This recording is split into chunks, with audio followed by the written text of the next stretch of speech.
Pernahkah kita berhenti sejenak untuk memikirkan mereka yang selalu membantu menjaga rumah kita, membantu merawat keluarga kita? Ya, mereka adalah pekerja rumah tangga atau sering kita kenal dengan PRT.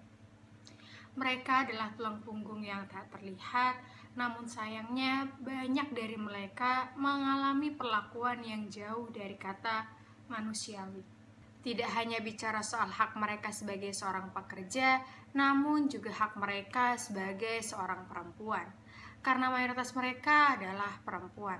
Bayangkan, seringkali mereka harus bekerja dari pagi buta hingga larut malam, jam kerja yang tidak kenal waktu, dengan beban pekerjaan yang melampaui kemampuan fisik dan mental manusiawi secara normal. Seringkali juga kita mendengar cerita mereka mengenai gaji yang terlambat dibayar, dipotong semena-mena, atau bahkan tidak dibayar sama sekali hanya karena melakukan sedikit kesalahan. Ditambah lagi, kasus-kasus pelecehan baik fisik maupun verbal juga masih sering terjadi.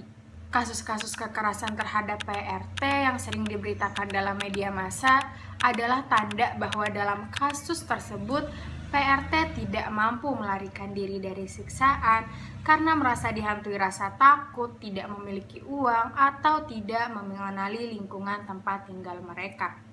Berdasarkan data yang diberikan oleh Wakil Ketua Komnas Perempuan Olivia Khadijah mengatakan bahwa hingga tahun 2024 Komnas Perempuan masih menerima pengaduan tentang kekerasan yang dialami oleh PRT.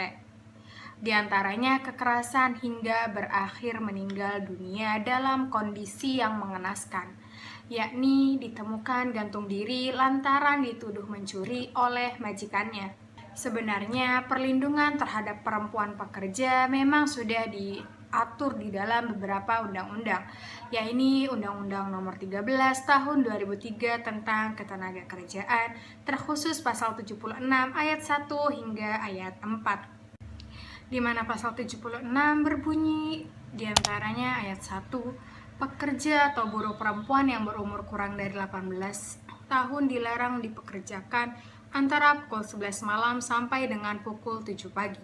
Ayat kedua, pengusaha dilarang mempekerjakan pekerja atau buruh perempuan hamil yang menurut keterangan dokter berbahaya bagi kesehatan dan keselamatan kandungannya maupun dirinya apabila bekerja antara pukul 23 malam sampai dengan pukul 7 pagi.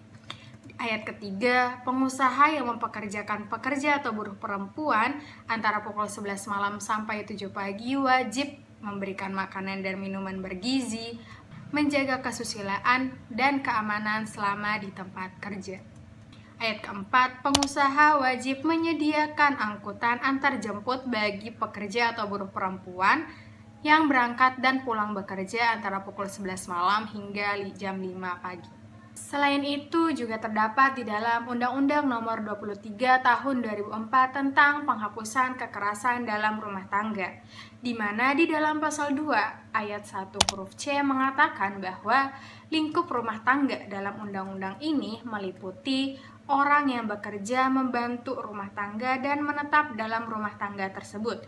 Selanjutnya di ayat 2, orang yang bekerja sebagaimana dimaksud pada huruf C dipandang sebagai anggota keluarga dalam jangka waktu selama berada dalam rumah tangga yang bersangkutan. Artinya di dalam undang-undang ini juga berlaku terhadap pekerja rumah tangga. Serta terdapat juga Peraturan Menteri Tenaga Kerja Nomor 2 Tahun 2015 tentang perlindungan pekerja rumah tangga. Namun sayangnya Permen ini masih memiliki beberapa kekurangan, yaitu kekaburan mengenai pengaturan jam kerja, upah, waktu kerja, jaminan sosial, kesehatan, dan keselamatan kerja. Meskipun sudah ada beberapa peraturan mengenai pekerja perempuan, namun sayangnya secara substantif tidak ada aturan spesifik mengenai PRT. PRT tidak dipayungi secara hukum dalam melaksanakan hak-haknya sebagai pekerja. Tidak adanya perlindungan hukum secara pasti melalui undang-undang menyebabkan PRT semakin rentan dan tidak terlindungi secara pasti untuk memperoleh hak-haknya dari pemberi kerja. Sudah 20 tahun lebih RUU PRT ini belum juga disahkan. Oleh karena itu, mari kita kawal agar RUU PRT segera disahkan agar hak-hak PRT atau pekerja rumah tangga bisa terlindungi dan terjamin oleh undang-undang yang pasti.